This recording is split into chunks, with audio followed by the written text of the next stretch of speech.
साथियों, अभी पूरे बिहार की राजनीति गरमाई हुई है और जो है हमारे सामने हैं जनसुराज के मुंगेर के युवा जिला अध्यक्ष राकेश गोप जी, और उनसे जानने की कोशिश करेंगे कि क्या बिहार को फिर से 90 के दशक वाले हिंसक दौर में ले जाने की ये साजिश है या एक ढोंग है कि बट वोट वसूला जाए। वोट जो है वसूलना ही कहा जाएगा। और इसके लिए जब आगे बात करेंगे राकेश जी ये बताइए कि जो सारिका पासवान वाला मसला है, खूब सोच करके लगता है तेजस्वी जी ने चला, लेकिन ये फूस कर गया। भूमिहार समाज के लोग ही आशुतोष कुमार को बोल रहे हैं कि ये तो तेजस्वी का एजेंट है और दोनों तरफ से गाली गलौज हो रहा है, वीडियो वायरल हो रहा है। देखिए, सारिका पासवान का कोई मसला नहीं है, मसाला है ना। सारिका पासवान जी उतनी बड़ी चीज़ नहीं है जो कि बिहार के लिए कोई मसला वो बना पाए, और इन सब बातों से हम जनसुराज के लोगों का कोई लेना देना नहीं। लेकिन चूंकि ये मीडिया का मसाला है तो आपको तो तेजपत्ता चाहिए। नहीं, हम आप लोग जैसे कीजिएगा वैसे ना हम लोग दिखाएंगे। ठीक है, तो हम आपको ये बता रहे हैं, ये कोई मसला नहीं है। बिहार को एक साजिश है, बिहार के पलायन ना रुके, बिहार के मजदूर गुजरात में धक्के खाने जाए, बिहार के मजदूर 90 के दशक से जो ये ट्रेन भरो अभियान चालू हुआ, बैग उठाओ पंजाब जाओ, बैग उठाओ हरियाणा जाओ, बैग उठाओ गुजरात जाओ, उसको ये जारी रखना चाहते हैं ये जंगल राज के युवराज। अब समझिए सारिका पासवान का मसला क्या है। सारिका पासवान जी राजद की अधिकृत प्रवक्ता, जाति से पासवान, वो एक समाज के पुरोधा को, उस समाज के लोग उनको पुरोधा मानते हैं, उनकी आस्था है। हम क्यों किसी के भावना के साथ खिलवाड़ करें रे भाई? हम जिंदाबाद करें या मुर्दाबाद करें, ये हमारा संवैधानिक अधिकार है।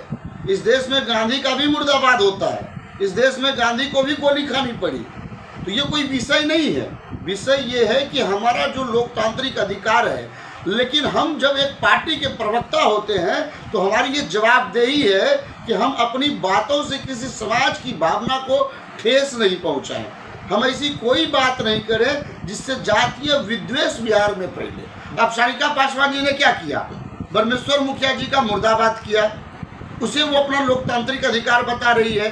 तो क्या परमेश्वर मुखिया में आस्था रखने वाले लोगों का कोई लोकतांत्रिक अधिकार नहीं है इस देश में? तो उन्होंने क्या किया? काउंटर में गाली बकना चालू किया, आपने गाली का वातावरण बनाया। आज राजद के दूसरे अधिकृत प्रवक्ता बंटू सिंह जी वो कह रहे हैं परमेश्वर मुखिया जिंदाबाद। पार्टी के प्रवक्ता दोनों अधिकृत, पार्टी का बयान प्रवक्ता का बयान माना जाता है। तो आप तेजस्वी जी से पूछिए पहले कि सारिका पासवान जी वाला परमेश्वर मुखिया मुर्दाबाद अपने कार्यकर्ताओं से करवाना है या बंटू सिंह वाला परमेश्वर मुखिया जिंदाबाद अपने कार्यकर्ताओं से करवाना है? सवाल ये है कि तेजस्वी जी पिछड़े की बात करते हैं और पार्टी में मुख्य पदों पर जो है झाजी को रखते हैं। आप देख रहे हैं ना, जो ठाकुर का कुआं वाला जो है गीत गाते हैं संसद भवन में, और सब दिन से जो है उनके जो है देख रहे हैं एमएलसी जो है साहब हैं बिस्कोमान वाले। तो इस तरह से जो है पार्टी मुख्य पदों पर सवर्णों को दिए हुए फिर किस मुंह से जो है वो पिछड़ेवाद की बात कर रहे हैं? बात यही हम आपको कहना चाह रहे हैं ना सर, आपने बिल्कुल सही पकड़ा है। हम आपको ये कहना चाह रहे हैं, ये राजद की एक सोची समझी रणनीति है कि बिहार में जातीय विद्वेष पैदा करे। जब तेजस्वी जी को पैसा लेकर के राज्यसभा भेजना होगा तो वो अगड़े के बेटे अमरिंदर सिंह को भेजेंगे, वो सुनील सिंह जी को एमएलसी बनाएंगे। आप वही कह रहे थे ना? बिल्कुल बिल्कुल। लेकिन जब पासवान से गाली दिलवाएंगे किनको? परमेश्वर मुखिया को, और भूमिहार समाज की भावनाओं को आहत करके आप बिहार में अगड़ा पिछड़ा का खेल खेलेंगे, कार्ड खेलेंगे। और दही चूड़ा बोचहा में उपचुनाव में आप कुटमैती फड़िया लीजिएगा उसी आशुतोष जी से।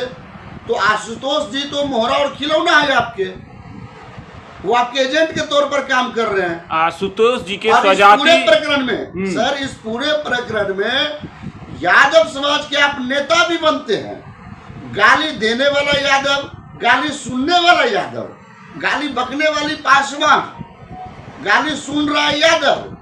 आज यादवों को आपने ठप्पा लगा दिया है, ये गालीबाज जाति है, ये जातिवाद करने वाली जाति है, और आपने यादवों का ऐसा हाल दुर्दशा कर दिया है कि पूरे बिहार के अन्य यादवों उनको से आप उनको नफरत करवा दे रहे हो। देखिए मैं चाहता हूं आप खुल के बोलें। कारण समझिए, अब यादव कोई लालू यादव को गाली बकेगा तो यादव का सेंटिमेंटल अप्रोच बना रहे तेजस्वी के प्रति। उसके पीछे का लॉजिक है कि आप यूथ के मीटिंग में बांटते हो कलम, लाठी से आए कलम पर, आपका मोस्ट वेलकम। लेकिन उसी कलम से आपने मैट्रिक खुद पास नहीं किया और मैट्रिकुलेट पास किए हुए व्यक्ति को आप कलम बांट रहे हैं। अब जनसुराज ने सवाल खड़ा कर दिया कि भाई आपकी योग्यता तो पहले पूरा कर लो, कलम जब बांट रहे हो उस कलम का इस्तेमाल खुद पर भी तो करो। तो अब दिक्कत क्या है कि यादव का सेंटिमेंट तेजस्वी जी पर बना रहे, तो कब बना रहेगा जब अन्य जाति के लोग लालू जी को गाली बकेंगे और जाति के वाद के मोह में लगेगा कि भाई उनको तेजस्वी जी के साथ में यादवों को रहना पड़ेगा। तो ये एक पूरा घोल बचक्कर, एक पूरा सुनियोजित साजिश है बिहार को गर्त में बनाए रखने का। मेरा ये सवाल है और अंतिम सवाल है कि आज एक बड़े पत्रकार हैं, दैनिक जागरण या भास्कर के हैं, दिल्ली से भूमिहार समाज को खूब गाली दिए आशुतोष को, और आशुतोष उसके बदले में लाइव होकर के पूरी गाली दिए। तो लब्बो लुआब ये निकल के आ रहा है कि अभी भी अंदर अंदर आशुतोष और तेजस्वी में सेटिंग है और आशुतोष जानबूझ करके गाली दे रहे हैं लालू यादव उससे कि जो है ऐसी वातावरण बने कि बीजेपी कमज़ोर बने और बीजेपी डर से जो है एक सीट जो है दान में जो है आशुतोष को दे दें या जो है आरजेडी से ही कुछ मिल जाए।